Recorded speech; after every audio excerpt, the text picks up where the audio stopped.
Bom dia, minhas irmãs. Que lindo esse estudo de hoje, né? Um pouquinho mais curto, mas vale a pena. Então, ontem a gente encerrou com esse texto, que diz assim que a fé deles não se firmava em Cristo. E obtiveram, então, a lei somente como ministério de morte, em vez da lei do Espírito de vida em Cristo Jesus. Então, a proposta de Deus no Sinai para o povo de Israel era lhes conceder vida. E não simplesmente através do legalismo da lei, da prática forçosa da lei, que isso é impossível. Não há vida nesse tipo de prática de justificação própria, justificação pelas obras. Mas, pronunciando os 10 mandamentos no Sinai, a palavra de Deus poderia ter sido viva dentro da mente e do coração daqueles que a ouviam.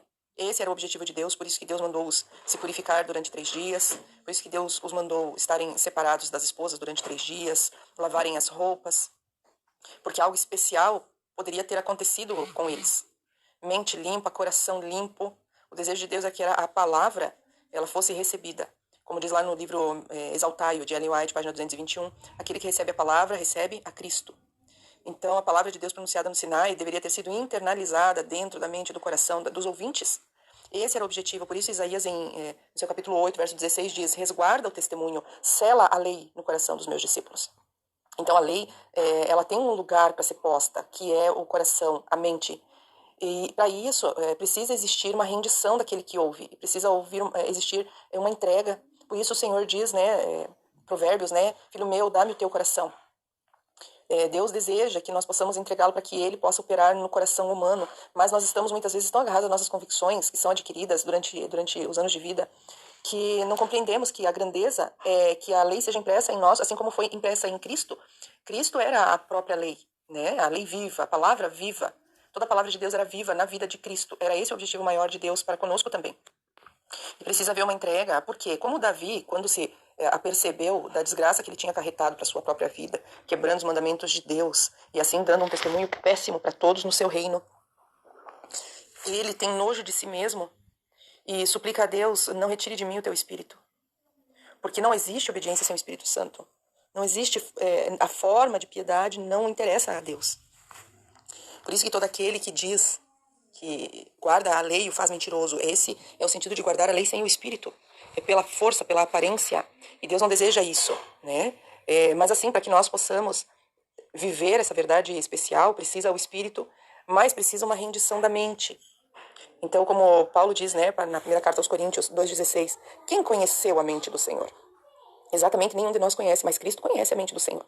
Cristo conhece. E quando o Evangelho chega na nossa vida e nós somos reconciliados com Deus através da aceitação da obra gloriosa que Deus quer fazer em nossa vida, que é nos fazer novas criaturas, é nos transformar naquilo que Deus desejava transformar antes da queda do pecado. Ele queria manter Adão e Eva naquela vida de pureza. E é esse o caminho que Deus quer para nós. Por isso lá Jeremias 6,16 diz, ponde-vos à beira, à margem do caminho e perguntai pelas veredas antigas. Então o antigo plano de Deus é esse. Que nosso caráter seja um com seu caráter. Seja semelhante, que sejamos semelhantes a Ele. Mas para isso nós precisamos da rendição da mente, precisamos ter uma mente semelhante a de Jesus. Essa é a obra do Espírito. Então o Espírito realmente deseja transformar nossa mente à semelhança da mente de Cristo. Porque aí nós entenderemos os propósitos de Deus, aí a palavra de Deus fará sentido, e nessa mente transformada, a palavra de Deus encontra resguardo. Isso é excelente, maravilhoso. E para isso as Escrituras nos ensinam que nós precisamos ter a fé de Jesus. Só que nós não temos essa fé, nós não temos, porque isso é um dom de Deus. Então, a fé de Jesus é outorgada também, e ela faz parte do trabalho do Espírito moldar isso em nós, a fé de Jesus. Então, o Espírito nos dá a mente e a fé de Jesus, o mesmo sentimento que houve em Cristo Jesus, que realmente abandonou tudo. Então, esse é o sentimento que Ele deseja colocar em nós, e nessa vida haverá satisfação. E esse é o evangelho que é pregado desde a queda. Não existe outro evangelho, esse é o evangelho eterno. Assim como existe uma aliança eterna, o evangelho igualmente é eterno, as promessas são eternas de Deus. E o evangelho foi pregado naquele dia que Adão e Eva pecaram. Quando houve um substituto, o evangelho foi pregado. E no Sinai, da mesma forma, o evangelho deveria ter sido compreendido porque ele foi pregado também. Ali nos mostra o mediador entregando a lei. Ali nos mostra as tábuas de pedra mostrando a lei fora do homem. Mas também não podemos nos esquecer que aquelas placas foram cortadas de uma rocha. E a rocha é Cristo. Então Cristo vivendo plenamente a lei viva em Cristo. Semelhantemente, Deus deseja fazer isso conosco. E eu posso comparar isso com o selamento. O selamento é a convicção da verdade. Aonde é essa convicção? Na mente. É a verdade fixada na mente de modo que ninguém mais possa removê-la. Por que foi feito sobre a pedra? Porque a pedra também não pode ser removida. O que está escrito na pedra não pode ser removido. Então, Então esse é um trabalho maravilhoso que Deus deseja fazer em nós, para que no fim dos tempos nós possamos resistir a toda a pressão que virá de todos os lados e a verdade permaneça fixa na nossa mente. E o objetivo de Cristo ao dar a lei era abolir o pecado.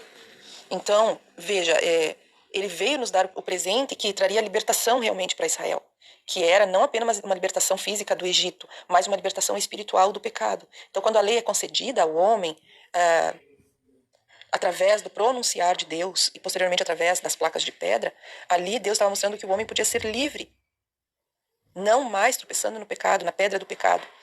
Mas não era uma obra do homem. O homem achou que faria por si, mas não, era Deus que faria. Deus faria isso para que eles realmente estivessem libertos do pecado. Então, se libertos do pecado, isso seria o quê? O fim do ministério da morte. Porque a força da morte é o pecado. E se o pecado for abolido, então não precisa mais haver morte. É por isso que vai chegar um momento em que os 144 mil já não morrerão. Por quê? Porque a morte foi destruída. A lei estará impressa na mente deles. Esse é o objetivo. A lei impressa neles. E aqui nós podemos ver um comparativo lindo que eu nunca tinha pensado entre o que Abraão e Sara viveram, que foi uma espécie de ressurreição. Então, a partir do momento que eles decidiram atentar para as palavras de Deus, para a sua promessa, então eles provaram em seus corpos uma espécie realmente de ressurreição.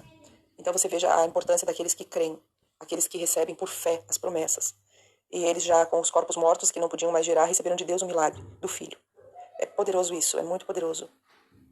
E nós vemos aqui Deus nos mostrando uma fotografia exata do caráter de Deus em Cristo Jesus, a lei sendo cumprida.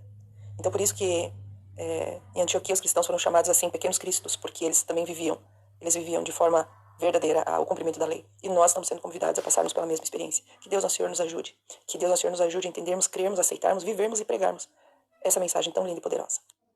Querido Deus, soberano Senhor, nós te louvamos, meu Pai, por tudo que o Senhor é e faz por nós. Obrigado pelos seus cuidados, amor, bondade e misericórdia. Senhor, obrigado, Senhor, por nos mostrar que a lei, quando está internalizada nos seus filhos, meu Deus, ela é fonte de vida também. Muito obrigado, Senhor, por nos mostrar isso, Senhor. Mas a lei fora de nós é ministério de morte, Senhor. Porque nós olhamos para ela, mas nunca conseguimos alcançá-la, Senhor, porque em nós não há poder para viver a lei. Senhor, ajuda-nos para que possamos compreender que o Espírito precisa viver em nós e que nós precisamos que Ele viva em nós, Senhor, todos os dias. Para que possa reproduzir em nós a mente de Jesus, a fé de Jesus e o viver de Cristo, Senhor, para que os outros possam testemunhar de que Cristo está conosco. Essa será a força do Evangelho. Por isso o Senhor diz, Pai, que uma família bem ordenada é a maior força em favor do Evangelho, Pai.